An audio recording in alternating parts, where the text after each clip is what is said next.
This is NDTV, and you're watching NDTV Profit.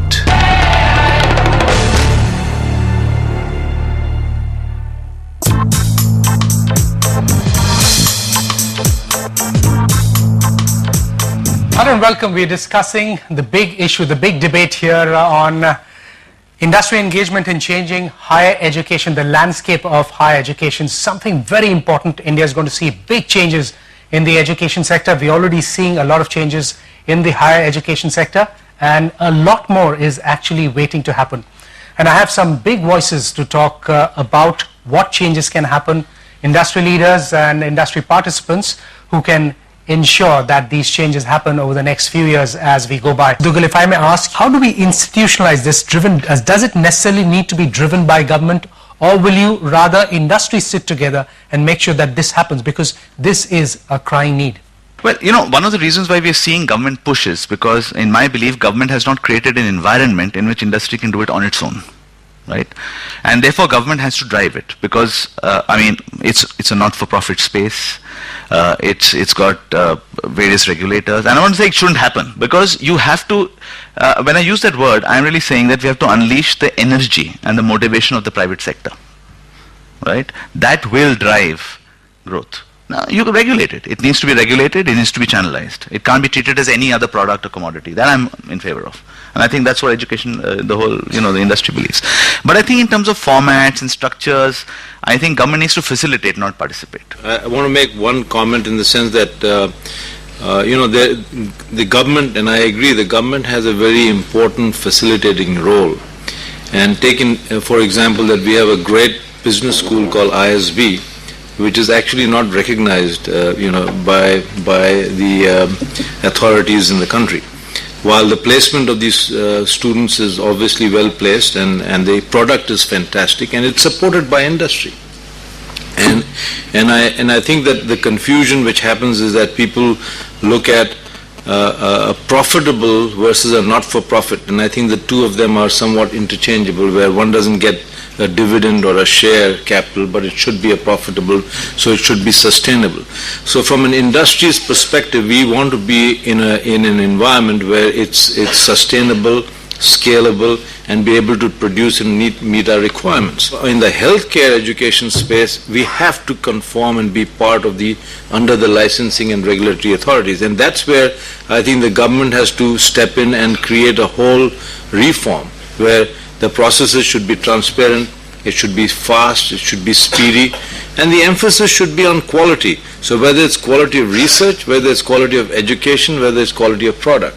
And then the strategy as to whether you have 1/3 students which will be designed towards, let's say, providing primary health care, so that they are not taught the standard curriculum which is required for a high-end tertiary care specialized physician, but someone who can take care of 2/3 of the country's needs, which is to take care of primary health care. And that's something we need as a product which finishes out in 3 years. So at the end of 3 years, you can turn out 30,000, 40,000, 50,000 people. That's not being addressed.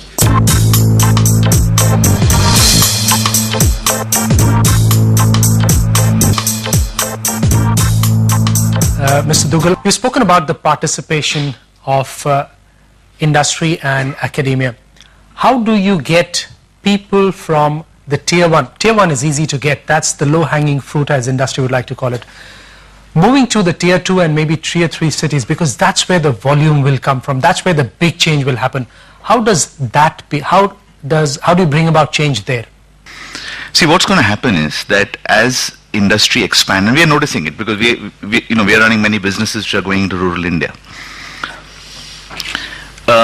As you penetrate deeper and deeper into a country of our size, the jobs that industry will have to offer and the skills that industry will buy will be of a different nature, because let me put it this way, there will be more mass at the front, bottom of organizations, right?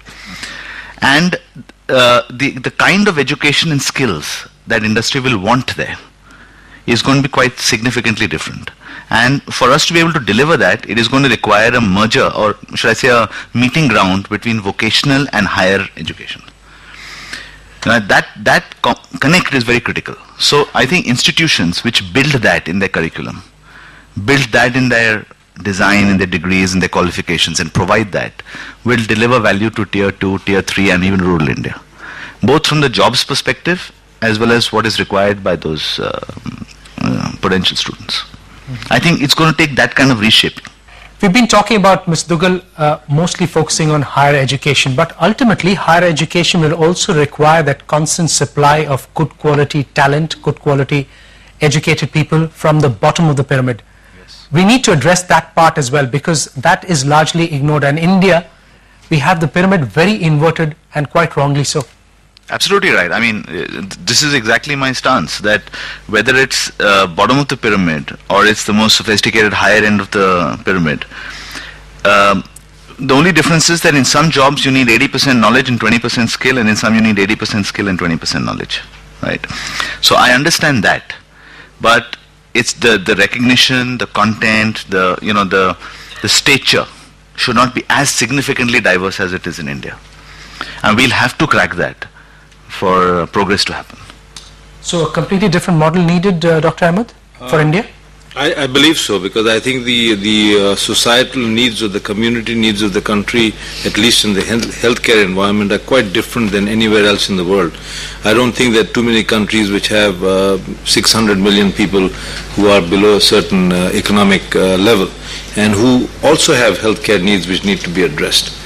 And I think so the model here to be able to provide and improve, and I believe that that's a very important part of any economic index of the country, is the health of the country. And I think that if one looks at it, that we really need to address that segment, and that has to come through a different training model or a different education model, which needs to be supported both by industry as well as the government.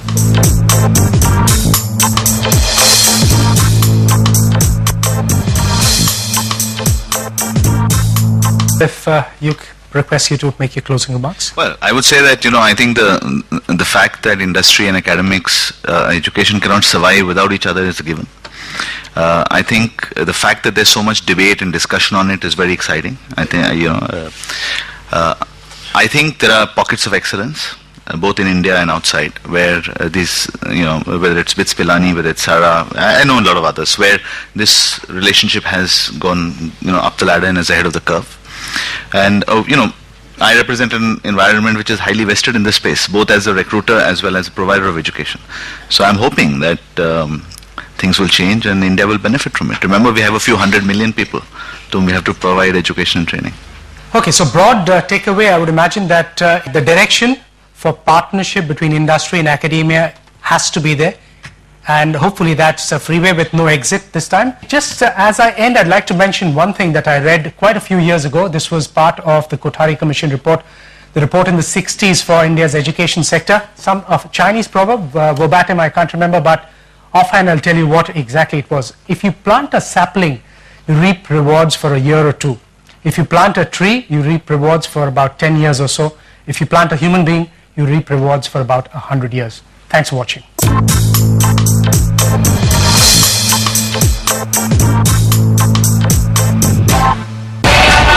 This is NDTV, and you're watching NDTV Profit.